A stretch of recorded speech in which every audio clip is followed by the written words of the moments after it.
Olá pessoal, sejam muito bem-vindos a mais um episódio do Pod Lês, o podcast oficial do Departamento de Economia, Administração e Sociologia aqui da Exalc USP. Eu sou a Oriana e esse é o terceiro episódio da série Lês em Foco. E eu sou a Ivana e hoje nesse novo episódio a gente vai falar um pouco mais sobre as coordenações do curso daqui da Exalc, tanto de Administração quanto de Economia, que são os cursos que eles são feitos praticamente inteiramente dentro do departamento. E para isso, hoje temos dois convidados super especiais, o professor Caio César Rodrigues, coordenador do curso de Administração, e o professor Marcelo de Carvalho, coordenador do curso de Ciências Econômicas aqui da Exalc. Professores Caio e Marcelo, sejam muito bem-vindos a mais um episódio do Pod Lês. E professor Caio, para a gente começar, eu queria que você se apresentasse um pouquinho e contasse da sua trajetória até aqui na Exalc. Claro. Bom, é um prazer estar aqui, obrigado pelo convite. É sempre um prazer estar aqui falando com vocês. E falando um pouquinho da minha trajetória, né, ela é um pouco, enfim, acho que dizem que ela era meio processual, assim, né, meio dada para mim, né. Eu ingressei na Exalc, na verdade, em 2013, como aluno do primeiro ano do curso de Administração, então sou da primeira turma do curso de Administração, e me formei como primeiro aluno da primeira turma, lá em 2017. Quando eu estava na graduação, comecei a gostar de pesquisa, de dar aula, vi os professores meio como exemplo. Fui fazer pós-graduação e quando eu fui para pós eu falei, bom, um dia eu quero dar aula numa instituição como a Exalc, né?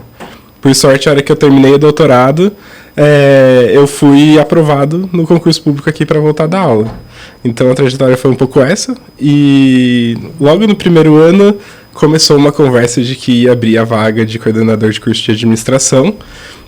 E eles começaram a me sondar, começaram a perguntar se era algo interessante para mim. E eu conheci o curso, né? Como eu fiz o curso, eu era um dos únicos poucos professores que podiam ser coordenadores, que conheciam o curso porque eu tinha vivido, né? Então, mais ou menos, essa foi a trajetória até chegar como professor e depois como coordenador de curso. Perfeito. E o que te motivou a assumir a coordenação? Acho que o que me motivou era assim, o que me motivou a ser professor era querer dar aula e querer mudar um pouco como as coisas eram feitas no ensino, né? E acho que a coordenação veio mais para isso também, né? O curso que eu fiz, o curso que eu tenho um carinho muito grande por ele, falei, ser coordenador desse curso vai ser uma oportunidade de eu mudar ele para melhor, sendo que eu vivi ele durante muitos anos, né?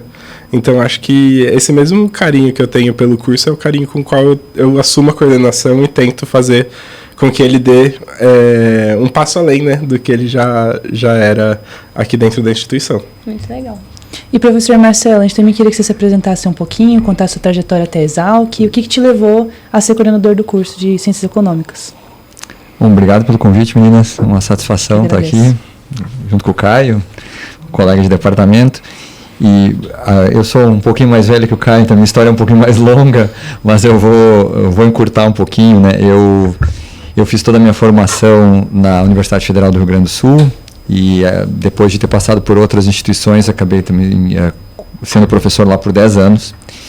E ao longo do meu período lá como professor eu fui coordenador do programa de pós-graduação por 2 mandatos.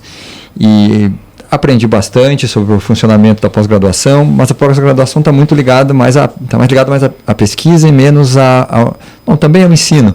Mas eu tinha muitas ideias e sugestões, às vezes, que eu dava para meus colegas que trabalhavam mais diretamente com a graduação, que eu queria implementar, mas sentia que não tinha tanta abertura.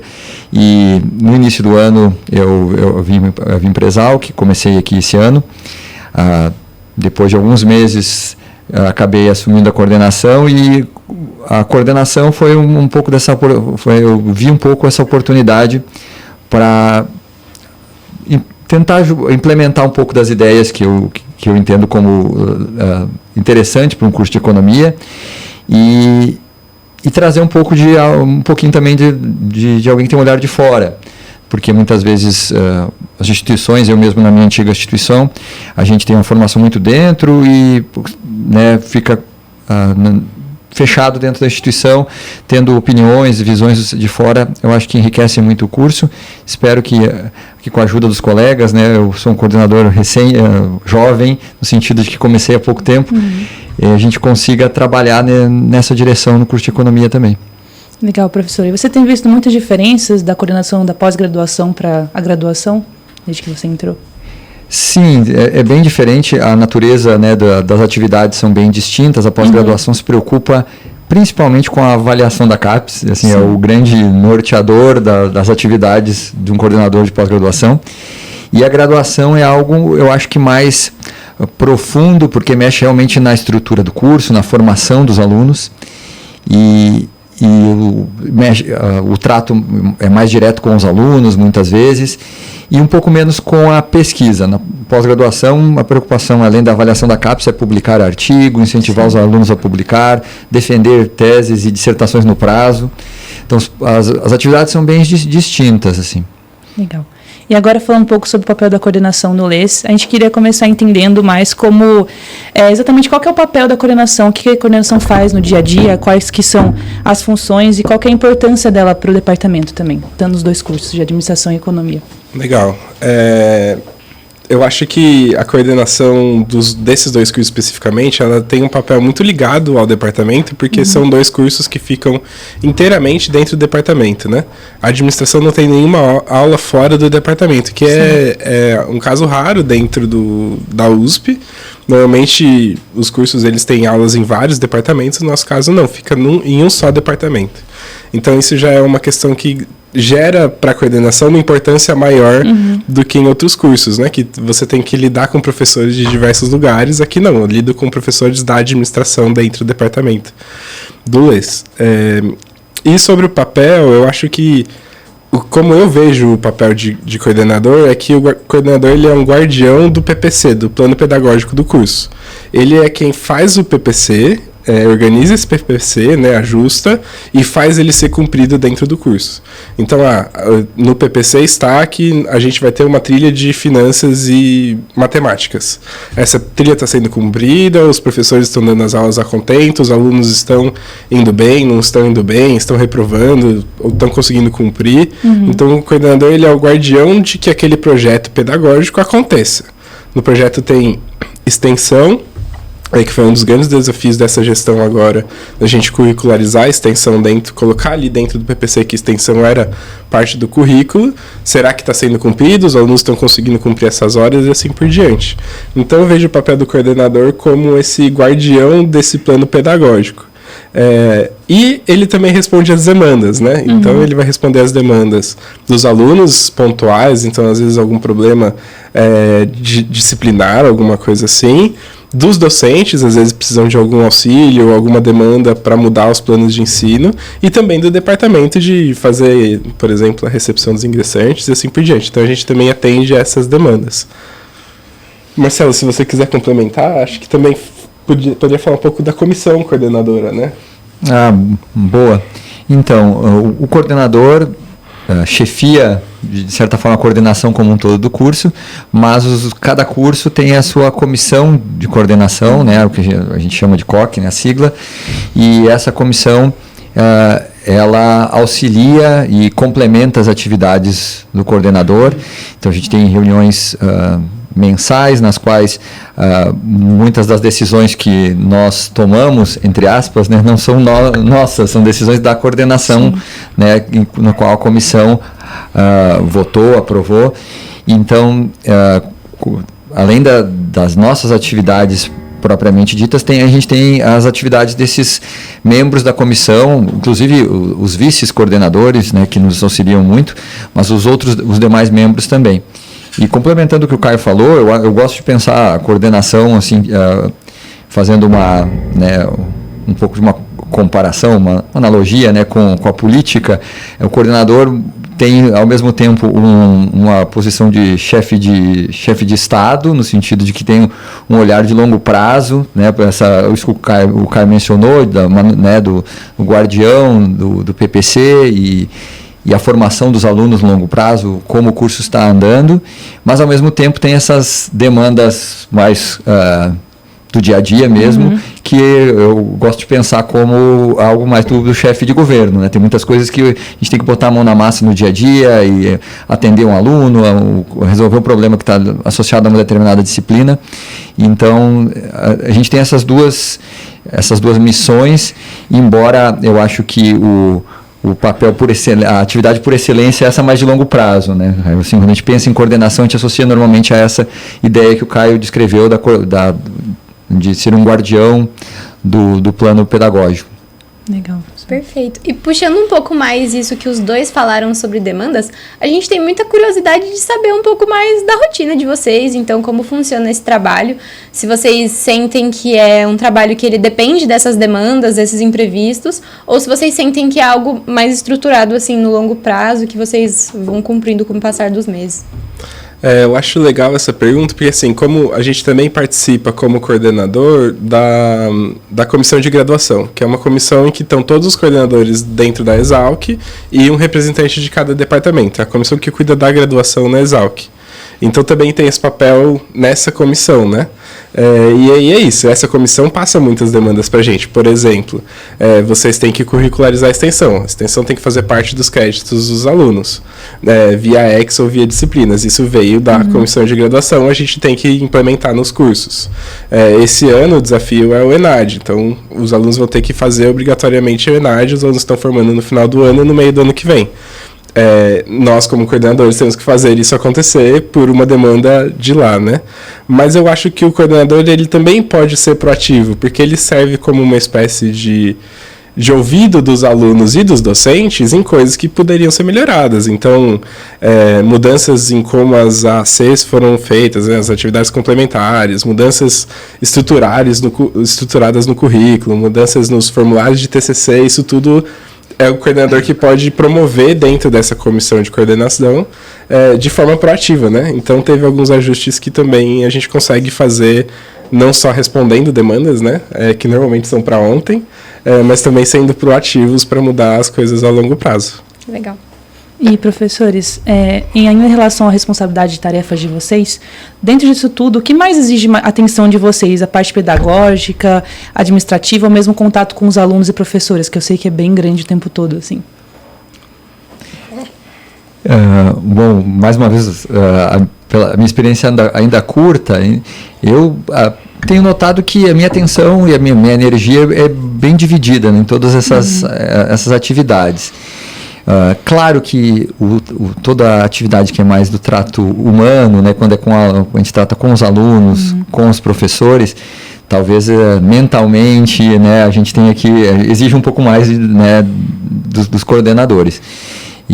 Mas eu acredito que todas essas atividades acabem demandando um pouco da gente. Claro que aquelas que são mais regulares, a gente consegue tratar com mais tranquilidade, assim, essas que surgem muito em cima da hora, olha, resolvam isso, ou surge um aluno, às vezes, com um problema lá no final do curso, olha, professor, eu estou para formar, mas vou reprovar, essas coisas bem típicas, essas são aquelas mais sensíveis e que muitas vezes até não tomam tanto o nosso tempo, mas são decisões mais, né, atividades que envolvem um pouquinho mais de esforço mental da gente, né, da nossa atenção.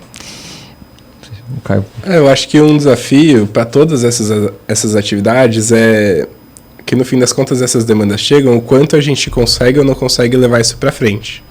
Então, às vezes, um aluno ou mesmo um professor com uma demanda de mudança no curso, é nossa responsabilidade saber se a gente limita aquilo ou se a gente dá continuidade para aquilo, né? Se a gente dá sequência.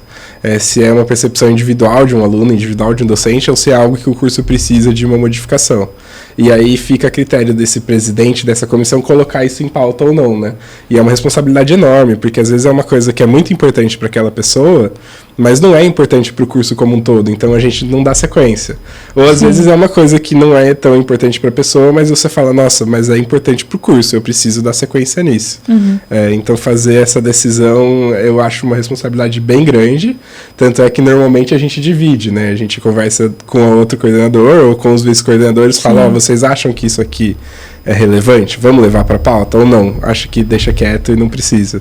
E assim vai indo, né? Até a gente chegar num consenso do que tem que ir para frente e o que não tem. Cada caso é um caso, né? Tem que ver. Exatamente. Cuidado. Perfeito. E quando surgem, assim, dúvidas mais pontuais, alguns problemas como, né, você citou disso de estar formando e às vezes precisa de uma certa ajuda, né, nessa mesma linha, como vocês tendem a atuar, assim, nesses casos? É analisando caso a caso? É tentando estar ali e ajudar no máximo possível? Como funciona, assim, esse tipo de decisão? Uma coisa que eu senti falta quando eu entrei, e talvez o Marcelo esteja sentindo isso agora, era a falta de ter processos para essas coisas, né? Vem um aluno com um problema psicológico, por exemplo, ele não está conseguindo acompanhar as aulas, está numa crise de ansiedade, uma crise de depressão, eu não sou psicólogo para ouvi-lo, mas eu tenho que estar presente e ouvir o que ele tem para dizer. Sim. E eu não tinha nenhum tipo de processo do que fazer. Então eu tive que construir esse processo, falar na Exalc, ver quem pode acolher, qual é o processo, quem está capacitado para isso. E hoje eu tenho uma estrutura para cada um desses casos de para onde encaminhar, né? O que eu faço, o que eu não faço, até onde eu vou, até onde eu não vou. Então eu acho que criar esses processos é um desafio bem grande, mas depois que eles estão criados, hoje eu sei qual que é o caminho. O aluno chega na minha sala, fala sobre isso, eu falo, não, você tem que ir para assistência social, e eles estão capacitados para te acolher e te ajudar. E mais de um caso que chegou lá e ele foi acolhido e está se formando agora. Então a gente tem que começar a criar esses caminhos que não eram descritos antes da gente chegar, né? Perfeito, porque os regimentos internos, não só aqui da USP, mas acho que em todas as instituições públicas, foram redigidos na época que problemas como esse não eram tão frequentes, né? E cada vez mais a gente se depara com esses problemas. Eu estou me referindo mais a esses problemas de ansiedade e depressão, são muito comuns. Inclusive não só em alunos, mas mesmo nos professores. Isso né, a gente sabe que a sociedade como um todo sofre mais hoje em dia do que sofria no passado. E então, se a gente pegar a letra fria da lei ou do regimento, a gente não fica sem saber, né, o que fazer. E o comum, inclusive na minha antiga experiência como coordenador de pós-graduação, onde eu enfrentava situações muito similares, na ausência de processos, era resolver caso a caso. E é muito desgastante, muito demandante, e a gente não tem expertise, né? Nós não somos profissionais da saúde, enfim, a gente não pode avaliar a situação de um aluno nessas circunstâncias. Então, o Caio, acho que tocou num ponto bem importante, né? A gente ter um processo claro é fundamental, e cada vez mais para esse tipo de situação e para várias outras, inclusive essas, né, de alunos no final de curso. E, de novo, se a gente seguir puramente o que está escrito no regimento, o aluno pode ser desligado. Poxa, mas por que ele chegou nessa situação? Às vezes é uma situação realmente muito particular, né, ele enfrentou situações adversas terríveis, e o regimento não deveria se aplicar tão friamente a um caso como esse, talvez. Mas, ao mesmo tempo, eu tomar essa decisão de forma discricionária, né, puramente no meu instinto ou na minha, né, no sentimento que eu tenho no momento, pode não é o ideal. O ideal é ter algum procedimento para ser seguido. Eu acho que isso também acontece em casos não só com alunos, mas, por exemplo, as alterações curriculares. É um processo em que os professores mudam os planos de ensino e a forma como eles vão dar aula e os conteúdos, né? Eu ter um processo de como isso vai acontecer, com prazos bem estabelecidos, é essencial para que isso não vire uma coisa, o tal professor falou comigo, então vamos fazer, tal professor não falou, não vamos fazer, né? Então você precisa criar um processo com prazos e para que não se torne algo super demandante e discricionário, né? Perfeito. E essa parte de criar esses processos é muito importante, tanto para que o trabalho de vocês, né, seja menos desgastante na medida do possível, porque são muitas funções, e também se torne mais assertivo para o aluno, né, para que ele tenha o seu problema, a sugestão atendido e ouvido. Então é muito interessante saber que vocês estão procurando criar caminhos de que não siga 100% o regimento, que às vezes não é o ideal, né, para os casos e coisas que acontecem no meio do caminho. Então, é muito interessante saber desse bastidor, assim.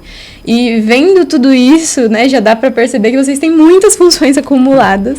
Então, a gente queria também saber um pouquinho de quais são os desafios, assim, de ter tantas funções. Lembrando aqui também que eles são professores, além da coordenação. Então, a gente queria saber como está sendo, assim, para vocês, nessa parte de dificuldades, com algumas aspas.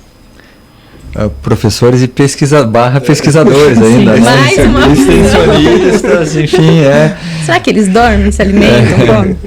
Então, realmente, eu acho que pelo menos o que eu faço, acredito que o Caio, né, acho que pelo que a gente se conhece, acho que até mais do que eu, é tentar ter uma certa ordem no sentido da organização, né, das atividades, e principalmente com horários. Por exemplo, se a gente deixa a pesquisa ou a extensão, a gente deixar para a hora quando sobrar tempo, nós não vamos fazer nunca.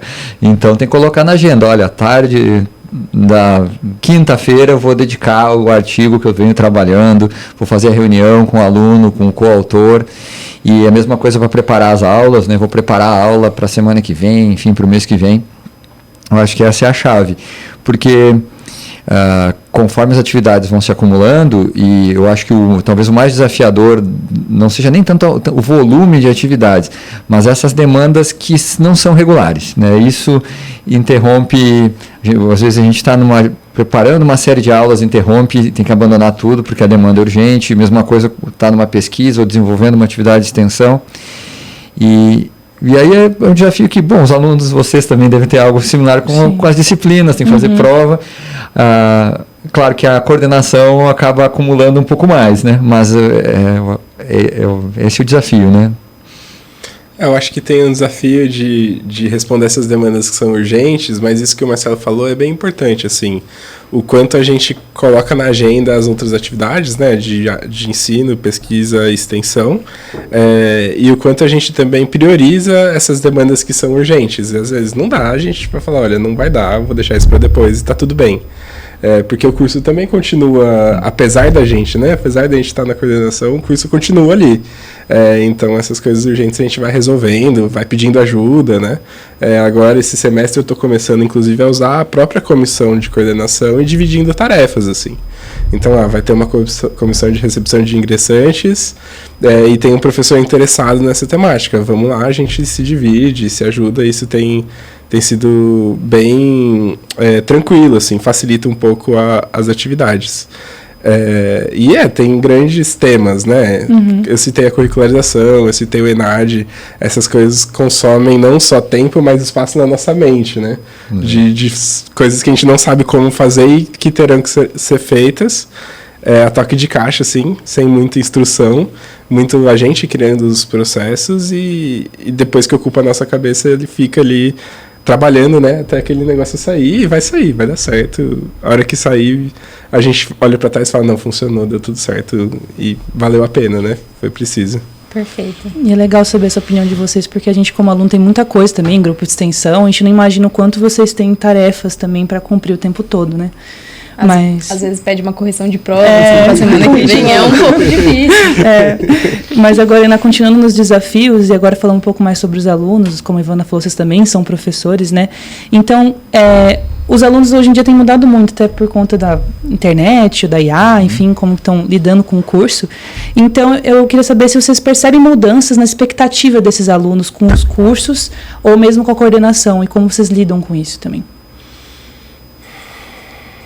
Tem que respirar um pouquinho para falar, né? Complicado, tópico sensível. Posso começar?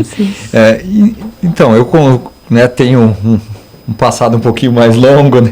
Eu posso, assim, eu noto uma mudança. Claro que se eu comparar com a época que eu era aluno, né? Eu não vou nem lembrar de citar, mas faz bastante tempo. A mudança é maior. E tanto a postura na sala de aula, assim, a forma com que o aluno deseja receber o conteúdo é diferente. E eu acho que isso é um pouco do reflexo dessa mudança de expectativa mesmo. Eu acho que o aluno já vinha, há uns anos atrás, né, um tempo atrás, com a expectativa daquele modo tradicional de receber o conteúdo, que alguns chamam do tradicional cuspe-giz, né? O professor lá na frente, falando e usando o quadro, né? E aí, hoje em dia, o aluno, é muito difícil, não o aluno, né? Nós próprios, se fosse uma palestra já nesse estilo, a gente já não fica mais tão preso, assim, com uma atenção tão focada quanto ficava no passado.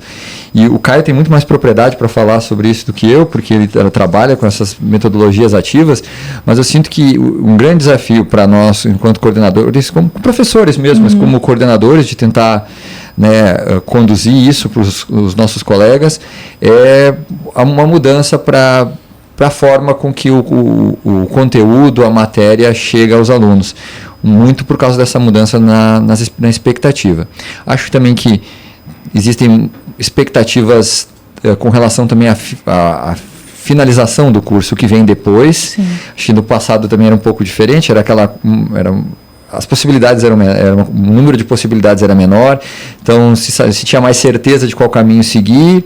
Hoje tem muitas possibilidades e muitas delas inclusive não são ligadas ao curso que o aluno está fazendo, mas ele está com os horizontes, né, expandidos, olhando para todos os lados, e então tudo isso faz com que a posição do professor, eu acho que precise ser um pouco diferente daquela tradicional. É um desafio muito grande, eu acho que porque o professor está habituado, né, a fazer sempre da mesma forma. A gente, enquanto aluno, recebeu assim, e a gente tinha professores que eram muito bons a fazer isso, e a gente quer fazer parecido, pelo menos eu sempre pensei assim. E tem um outro aspecto que eu já comentei com o Caio, que o professor, em menor ou maior grau, tem uma certa vaidade né, de ter o conhecimento e passar para as pessoas, né? Me permitem um comentário, tinha um colega, um professor mais antigo, né, que foi meu professor, depois meu colega, que ele brincava, né? O professor não fica rico, mas é cheio de vaidade, ele diz, né? Mas a gente tem um pouco, todo professor tem um pouco disso. Então a gente tem que, eu acho que, lutar um pouco com o hábito, né, da gente fazer sempre da mesma forma, e também um pouco de entender que a forma que a mensagem, o conteúdo, a matéria pode chegar aos alunos, não precisa passar necessariamente pela mesma trajetória que eu seja o porta-voz para os alunos, né, eu enquanto professor. Eu concordo, Marcelo, e eu acho que assim, a pergunta é sobre as expectativas dos alunos, mas na minha visão, eu uso métodos ativos de ensino, o estudante eu coloco o estudante no centro do processo de aprendizagem, então não existe esse palanque, né, esse professor doutor do conhecimento, detetor do conhecimento na minha aula, né? Mas o que eu vejo é que a instituição escola, seja escola primária, secundária ou aqui o ensino superior, ela institui um modelo de aula que faz com que o aluno tenha essa expectativa também. Então, a gente é treinado, sempre foi treinado a ficar sentado na cadeira e esperar o conhecimento vir da saliva do professor, como o Marcelo bem colocou. Enquanto a instituição em si não se reformular para mostrar que existem outros caminhos, os próprios alunos não entendem e não sabem qual é esse outro caminho, né?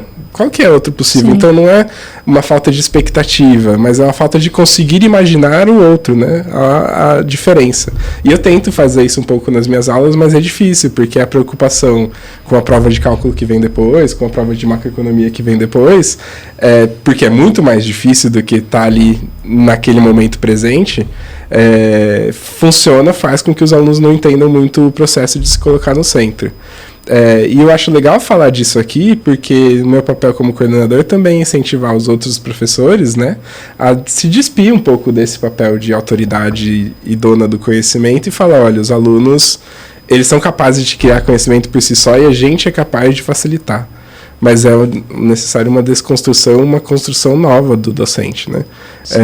Eu tive a sorte de nunca precisar dar uma aula em que eu era dono do conhecimento, porque é isso, eu sou doutor no meu tema da tese, que é corrupção, mas eu estou dando aula de filosofia, estou dando aula de teoria geral da administração, estou dando aula de marketing. Nenhuma delas tem corrupção no nome, né? E as outras matérias, as matérias que eu dou aula, eu estou dando as mesmas aulas que os meus alunos deveriam estar tendo comigo, né? Não tive aulas além daquilo para virar um expert naquilo. E a maioria dos professores é assim, eles se profissionalizaram em uma temática. Sim. Eles dão aula de muitas coisas e não conseguem fazer o aluno mesmo criar o próprio conhecimento. Então, resumindo, né, eu não acho que seja que os alunos não têm expectativa, mas talvez em conjunto a universidade, o departamento, os alunos e os docentes, falta um pouco a capacidade de imaginar como poderia ser diferente. E se a gente conseguisse imaginar esse diferente, fazer com que os alunos estivessem no centro desse processo de aprendizado, a gente conseguia um resultado muito mais interessante até para o mercado de trabalho. Porque a gente ouve, enquanto coordenador do mercado de trabalho, que a gente está formando técnicos, mas eles estão selecionando por capacidade de falar, de ser proativo, de aprender, de soft skills, né? Que a gente não ensina. Sim. E eu acho um ponto muito interessante, né, de falar quanto aluna, por exemplo, eu fiz a matéria de filosofia e como são poucas as matérias que têm esse processo mais ativo de aprendizagem, quando você chega na sala de aula e você se depara com esse processo, só que é, por exemplo, uma das únicas matérias, você estranha. E eu acho que também é esse estranhamento que faz com que a prova de cálculo seja mais importante, com que os outros trabalhos sejam mais importantes e não te traga muito para o momento presente da aula e de você entender o que está acontecendo, sabe? Muito por ter essa expectativa, né, como você estava dizendo, de esperar outra coisa. E quando você não recebe essa outra coisa, você meio que se bloqueia e fala, então, se não é assim, eu também não vou prestar atenção. E é errado, né? Mas a gente está um pouco condicionado a pensar desse jeito. Eu acho, respondendo primeiro pro professor Marcelo, eu não sou do LES, eu sou de Ciência dos Alimentos aqui na Exalc, então acaba que realmente hoje em dia nós, jovens, estamos procurando coisas diferentes, nossas áreas também, então estou aqui no Conexão, desempenhando um papel diferente. Mas sobre isso que você falou, acho muito interessante. Eu nunca tive uma aula com você, infelizmente. Eu tive com o professor Marcelo para o meu curso. E sobre essa forma diferente de aprender, porque realmente a gente sente essa dificuldade, muitas vezes, como aluno, de ficar muitas horas ali escutando a mesma coisa e não conseguir ver a parte prática naquela matéria. Então, realmente, a dificuldade, eu acho, maior nossa é gostar desse tipo de aprendizado, mas, infelizmente, ainda a universidade cobrar a forma de aplicar esse aprendizado ainda com as provas e os trabalhos que estão dentro da caixa e que a gente não tem essa possibilidade de, enfim, olhar para fora. Então, é bem interessante essa nova forma que você está levando a aula. Eu acho que é um processo a ser construído mais a longo prazo, né? Mas juntando isso, Sim. das expectativas para o futuro, fazer um workshop é uma coisa que te ajuda muito a desenvolver soft skills, porque você precisa se expor, precisa pensar em novas ideias que saiam dessa caixa de dar uma aula. Então, é um caminho muito bacana que você pode usar de experiência para projetos futuros, né? Sim. Com certeza. E agora falando um pouco sobre a estrutura estratégica aqui do LES, ele tem um papel muito importante aqui na Exalc, né, que vai reunir tanto a economia, a sociologia, a administração, até o agronegócio em si, né? Então, qual que é a contribuição do departamento para a universidade, para a formação desses alunos que vão ter essa visão tão grande de tantas áreas diferentes, assim? Bom, estando no departamento já desde 2013, né, tendo sido formado no departamento, eu vejo o departamento, como diz o nosso professor Vavá, sui generis, né? É um departamento único que tem maior número de professores dentro da Exalc e tem cursos dentro dele, é o único que tem cursos dentro dele sozinho, né? Como economia e administração. Eu acho que tem um papel relevante e importante na formação dos alunos, principalmente no nosso caso de economia e administração, mas dos outros cursos também, das licenciaturas, gestão ambiental, de formar os alunos para as grandes empresas. Então, quando a gente pega ciências dos alimentos, pessoal da agronomia, da floresta, vindo fazer aula aqui, o departamento tem esse papel de conectar os alunos com as grandes empresas dentro e fora do mercado agro. Então, a gente consegue ter essa conexão, né? Banco Central, bancos, fintechs, as empresas da Faria Lima, empresas de marketing. A gente consegue ter essa conexão com o mercado, que no fim das contas o ensino superior é para isso, né? Para a gente formar o pessoal do ensino médio para as grandes empresas, para concurso público, enfim, para o mercado de trabalho. Então, a gente consegue fazer isso internamente ao departamento sem precisar da unidade como um todo. Eu acho que isso é bem bacana.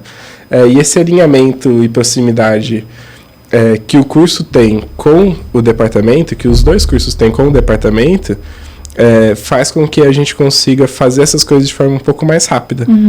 Porque o departamento apoia, a gente vai junto. Então, a gente não comentou, mas as reuniões da comissão de coordenação, das COCs Economia e Administração, acontecem juntas.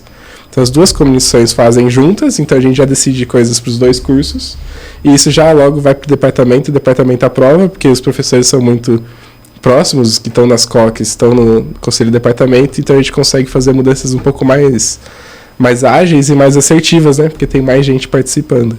Então, acho que tem esse papel aí de formação. E pensando, né, aqui, Exalc, tem essa parte de agro muito forte. A gente queria saber qual é a visão de vocês sobre como os cursos de economia e administração, eles fortalecem tanto o LES, né, o departamento, quanto a própria Exalc, o que pesa, assim, na imagem da universidade. Você está dando aula para ciência dos alimentos, o que você está achando? Então, eu acho que o Caio tocou num ponto muito importante, que o LES tem essa capacidade de fazer uma ponte entre a academia, né, nós aqui nos muros da universidade, com as empresas, né, com o mercado de trabalho, e não só para os alunos dos cursos de economia e administração, mas para os alunos também dos outros cursos. Então, acho que essa por si só já é uma contribuição muito grande, e eu não tenho a propriedade do Caio, não estou há tanto tempo aqui, mas o que eu sinto é que o departamento também consegue... as disciplinas que o departamento oferece, tanto de economia quanto de administração, para os demais cursos, eu acho que complementam a formação, porque são de áreas em que normalmente se aplicam a tudo, né? Então, uma introdução à economia, que foi o caso da disciplina de gestão ambiental, que a Oriana foi minha aluna, é uma disciplina que, diretamente para o curso pode não ter aplicação tão relevante, né? Mas na hora em que começa a trabalhar, precisa entender como, olha, em algum momento vou ter que utilizar um conceito de economia, que entender como determinada situação funciona. A mesma coisa, eu acho que ainda mais a disciplina de administração, né? Qualquer empresa vai precisar usar conhecimento adquirido em disciplinas de administração. Então, esse complemento que as disciplinas que o departamento oferece a todos os cursos, né, e agronomia, enfim, gestão ambiental, engenharia florestal e assim por diante, eu acho que é uma contribuição super relevante também. Eu acho que eu dou aula para gestão ambiental também, de marketing, e eu falo isso para eles. Muitos de vocês não vão fazer marketing, não vão trabalhar com marketing, mas vocês vão sair daqui sabendo conversar com o setor de marketing ou com uma empresa de publicidade e propaganda para pedir com que eles divulguem o produto de vocês, o serviço de vocês. Então, vocês vão saber conversar com isso, né? Eu acho que a administração serve um pouco para isso. Mesmo para os agrônomos, para os engenheiros florestais, para os cientistas de alimentos, quando eles fazem as matérias de especialização de economia e administração, quando você entra numa empresa, você vai saber conversar sobre aqueles temas com aquelas pessoas, e isso é uma coisa que quando os alunos estão na disciplina, eles não entendem muito bem, né? O grupo de extensão é muito mais interessante do que a própria disciplina. Mas você pega a base do que é aquela área de conhecimento, que pra gente vira a nossa pesquisa, mas você vai saber conversar sobre aquilo quando você estiver dentro da empresa, vai saber como funciona aquele processo daquela área, daquele seu colega de trabalho que está fazendo aquela parte, porque a empresa, né, que todo mundo vai trabalhar em uma organização, ela é feita dessas partes, e elas precisam se comunicar. Se elas não se comunicarem, o objetivo não é atingido, né? Por isso que é legal ter essa formação ampla, assim. Se me permite complementar, né, a resposta do Caio, também é o meu ponto anterior. No caso da economia, eu sempre gosto de vender a economia para alunos que não são de economia como uma forma de entender o mundo, porque a economia a gente fala do nosso dia a dia, né? E não só da economia de empresas, né, mas nós como consumidores, como trabalhadores, todas essas decisões estão por trás da economia.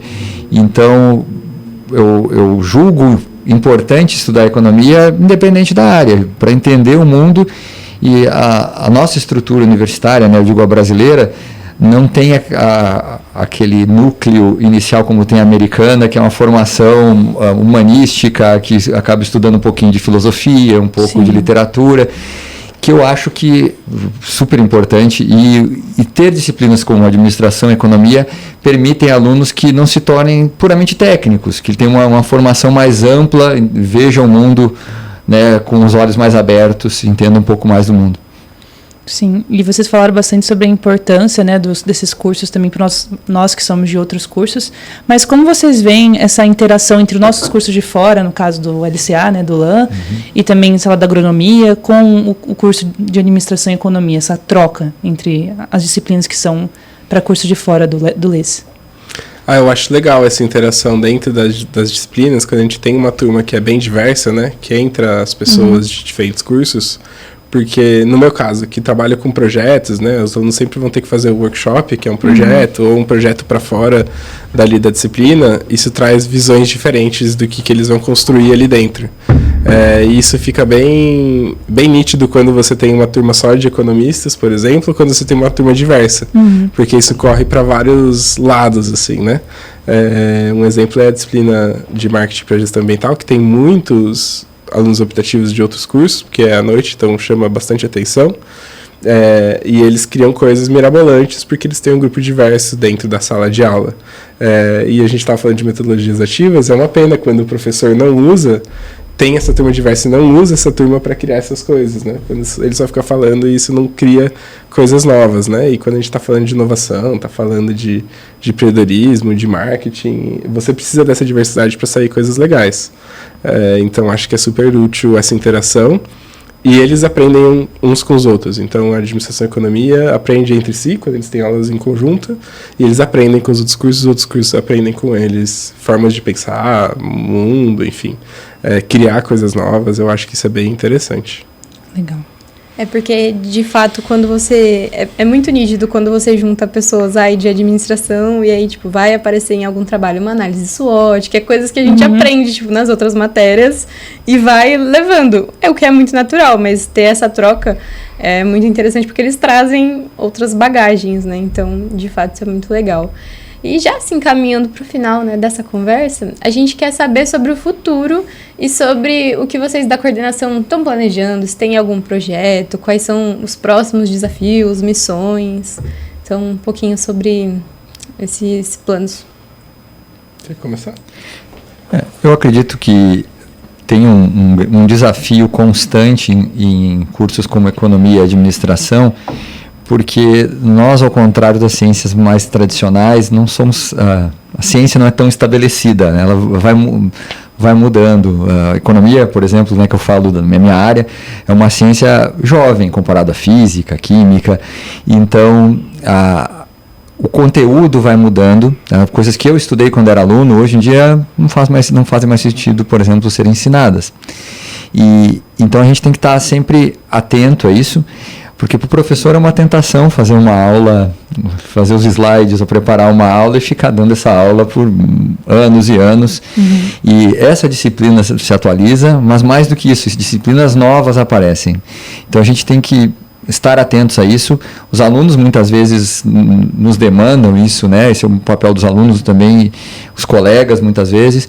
Então, acho que esse é um desafio constante, né? A gente, no futuro, pensar sempre nessa... não sei se eu pode usar o termo modernização, mas ter sempre um currículo condizente com o que é... com o estado da arte. E eu não me refiro tanto à ciência, mas às ferramentas, muitas vezes, que os alunos vão utilizar no mercado de trabalho, né? Economia, o próprio ferramental técnico, né, com econometrias, técnicas estatísticas que os economistas usam muitas vezes no mercado de trabalho, avançou enormemente, né, da época que eu era aluno, mesmo que eu comecei a lecionar, para hoje. Então, é um desafio a gente acompanhar isso e, claro, fazer o trabalho até às vezes político, né, de convencer colegas, convencer, né, alunos mesmo de que o mercado, a ciência está andando nessa direção. Quando eu comecei a coordenação, eu tinha essa ideia, né, de melhorar o curso no sentido de aprimorar a parte pedagógica mesmo. Como guardião do PPC, a gente teve a oportunidade de modernizar muitas das disciplinas.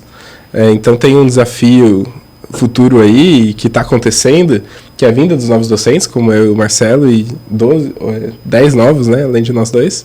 Então 12 no total, se não me engano, 11 ou 12. Que vão integrar o departamento. E esses professores, eles, enfim, mudam as aulas, né? Quando muda o professor, muda a aula que ele está dando. Então, integrá-lo ele ao PPC e fazer com que o PPC também pegue as ideias boas e implemente ali dentro, para que essa nova geração de professores que está surgindo também complemente o que o departamento já fazia, né? Então, tem esse desafio aí de integrar pedagogicamente esses novos docentes, e é legal que os 2 novos estão à frente da coordenação, porque isso abre portas, né? Porque se tivessem pessoas que tinham uma ideia muito fechada do que era a coordenação, do que era o curso antes, talvez essas ideias não fossem para frente.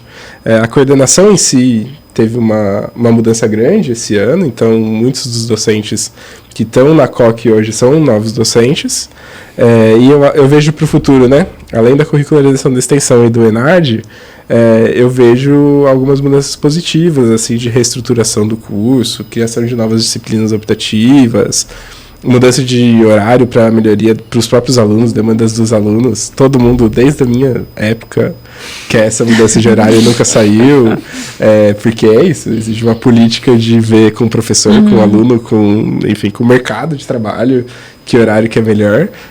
Coisas melhoraram desde a minha época. Eu fiquei sabendo aí que tem gente que não tem aula de sexta-feira, quando eu tinha. Não chegou para mim ainda, nem para mim, mas vai chegar. Mas tomara que chegue. Mas acho que economia, terceiro ano, não tem sexta, alguma coisa assim. Beleza. Então com a jornada 4x1 acontecendo, 4x3 acontecendo, e enfim, tem coisas novas para ser feitas, né? Mudanças que estão no planejamento. A gente está no período de atualizações curriculares, então se tiver professor assistindo aí, tá na hora de revisar seu plano de ensino, mandar para a gente gente analisar e ver mudanças de metodologias, mudanças nas disciplinas, e a gente continua influenciando aí com novas ideias os 2 cursos. Eu só queria complementar um ponto que o Caio disse. Essa parte da integração, né, de novos professores é muito relevante, porque o nosso último episódio foi com, né, a graduação, e é um plano deles trazer novos professores. Então, é um desafio para vocês constantemente integrá-los, né, aos planos. Então, é muito bacana saber que tá tudo alinhado, sim. E professores, ainda falando um pouco sobre o futuro, vocês têm algum sonho que vocês querem que se concretize para o departamento ou para os cursos mesmo, assim, uma vontade?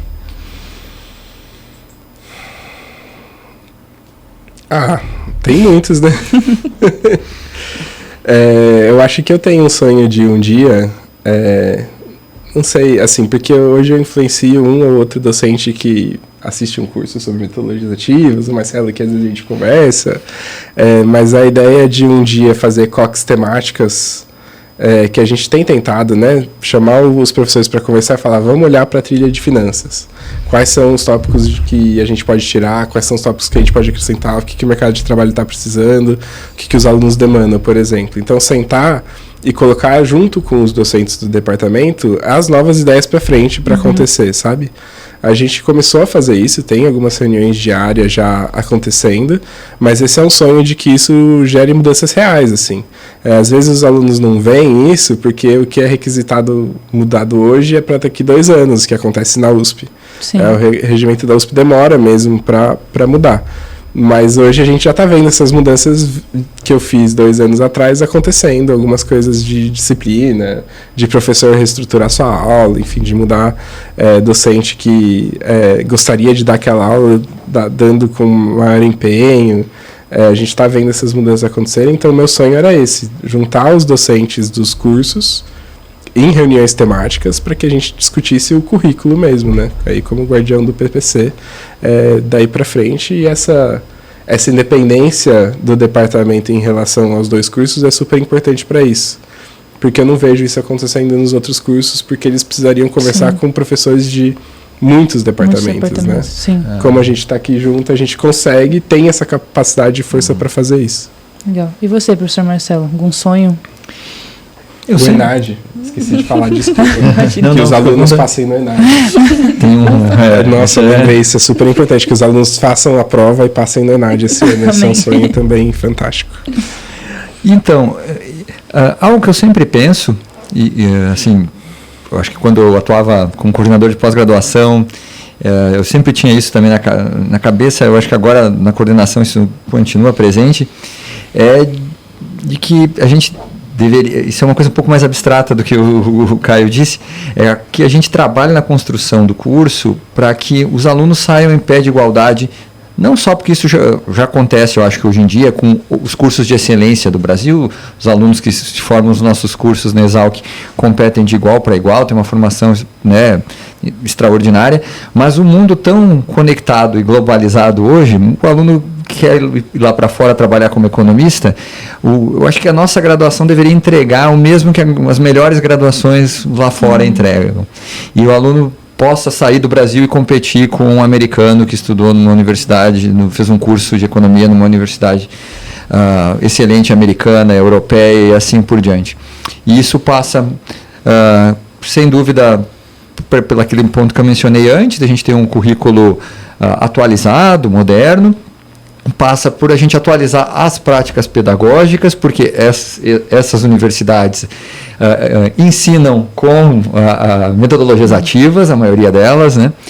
E, sem dúvida, pela a busca da melhora de cada disciplina também, né? Cada professor fazendo a sua parte, né? Sim. A gente tem essa conversa constante com os nossos colegas, e então é um sonho um pouco mais abstrato, assim, mas porque ao fim e ao cabo o nosso objetivo é o sucesso do aluno, né? Então, vocês, quando saírem daqui, a gente gostaria que vocês tivessem o maior sucesso possível profissionalmente, sem dúvida, em particular, mas claro, na vida como um todo. Então, essa busca por tentar por olhar para outras experiências de sucesso, e aí não se limitar ao Brasil, mas olhar lá fora, né? E tentar fazer parecido, ou nos resultados, né, principalmente, eu acho que seria um resultado incrível para os nossos cursos, né? De fato. Perfeito. Se der para fazer assim nos próximos 2 anos, eu ficaria bem agradecida. Mas, para finalizar, então, a gente falou bastante da contribuição de vocês com o departamento, né, com a coordenação, e eu queria saber se vocês conseguem falar para o nosso público coisas que o aluno, né, que todo mundo pode contribuir para o departamento também. Então, quais ações nós, como alunos, devemos ter? Principalmente pensando agora, né, fim de semestre, fim de ano. Além de estudar. A gente já faz, tá? O professor antigo que a gente ia falar, estudar muito. Estudar sempre. Fazer a prova de ENAD. Passar. Não tem passar ou reprovar, mas ir bem, razoavelmente bem. Sim. Mas eu tenho confiança de que os alunos vão conseguir. Mas eu acho que uma coisa que eu sempre falo para os alunos não importa muito o que. Se eu vou fazer o podcast, se eu vou ajudar no Instagram do curso, se eu vou ser bolsista das COCs, enfim. Eu acho que é fazer essas coisas com sentido para a vida de vocês, assim. Eu sempre pergunto para os alunos que vão começar alguma bolsa comigo, o que você quer aprender com isso? Porque as atividades que vocês fazem durante a graduação, seja em disciplina, grupo de extensão, no departamento, elas têm que fazer sentido para vocês. Sim. É só quando a atividade faz sentido para vocês é que ela sai boa para todo o coletivo. Então é quando vocês veem sentido no podcast que vocês vão fazer um bom podcast. É quando os alunos das COCs veem sentido na COC, no trabalho que a gente faz, que eles vão de fato conseguir ajudar a gente a fazer o trabalho acontecer. Então façam as coisas que fazem sentido para vocês, dentro do departamento, dentro das disciplinas, mas também fora, né? Porque é isso que faz a coisa ir bem. Quando a gente faz, porque eu preciso do dinheiro, ou porque é mais uma obrigação estar lá dentro da sala de aula, aquilo não vai ser bom nem para o professor, nem para o aluno, nem para o departamento. Eu acho que essa seria a minha mensagem, assim, façam as coisas que façam sentido para a vida de vocês, porque assim a gente vai formar profissionais que vão ter sucesso aonde vocês escolherem estar, né? Legal. Um bom ponto. E eu acho que os alunos têm eles nos dão esse subsídio de o que está acontecendo no curso, que nós olhamos de cima, conversamos com os professores, mas lá na ponta estão os alunos, né? Então, nós, enquanto coordenadores, estamos sempre abertos a conversar com os alunos, encorajamos, não só estamos dispostos, mas encorajamos os alunos a conversar com a gente, seja sobre o que for, né? Nós temos, acho que os professores mais jovens, muitos deles têm esse contato mais direto com os alunos, mas em particular sobre o andamento do curso. Às vezes vão ser pontos mais particulares, individuais, como o Caio mencionou, uma dificuldade com esse assunto, com aquela disciplina, Mas isso muitas vezes revela um padrão, né? Se eu estou com essa dificuldade, talvez outros colegas estejam, talvez o semestre anterior o pessoal já enfrentou essa dificuldade. E sugestões, professor, acho que o curso está andando aqui para uma direção, vejo que o pessoal não está tendo tanto sucesso, né, no trabalho e assim por diante. Então, esse subsídio, essas informações são fundamentais para que a gente consiga dar sequência nas atividades da coordenação de forma a buscar o melhor para todos, né, e principalmente para os alunos. E quanto ao ENAD, eu reforço, e tem só uma mensagem que eu gosto de passar sempre, né? Fazer bem o ENAD não é importante só para a instituição, mas é para o próprio aluno. O aluno, depois de formado, ele vai pertencer a uma instituição com nota alta no ENAD. Isso tem uma repercussão na vida profissional dele. Incrível. E nós aqui na Exalc, a Exalc tem esse senso de pertencimento, né? Isso é ainda mais importante, ainda mais, é um ponto ainda mais, acho que delicado na vida do aluno. Então, vale a pena, né, estudar, se preparar para o ENAD, que tem toda essa repercussão positiva para os cursos. Legal. Professores, a gente queria agradecer imensamente pela participação e por explicar para a gente como funciona a coordenação dos cursos, também os bastidores. Espero que vocês tenham gostado de participar no Podless. E é isso. Sim, porque é um jeito até que a gente tira, né, vocês daquele palanque e consegue conversar um pouco mais abertamente. Então é sempre muito interessante para a gente. Então, muito obrigado de novo. E para você que está assistindo, esse foi mais um episódio, né, da série Les em Foco. E muitos outros vêm por aí, então não deixe de seguir a gente tanto no YouTube quanto nas outras redes sociais para não perder nada.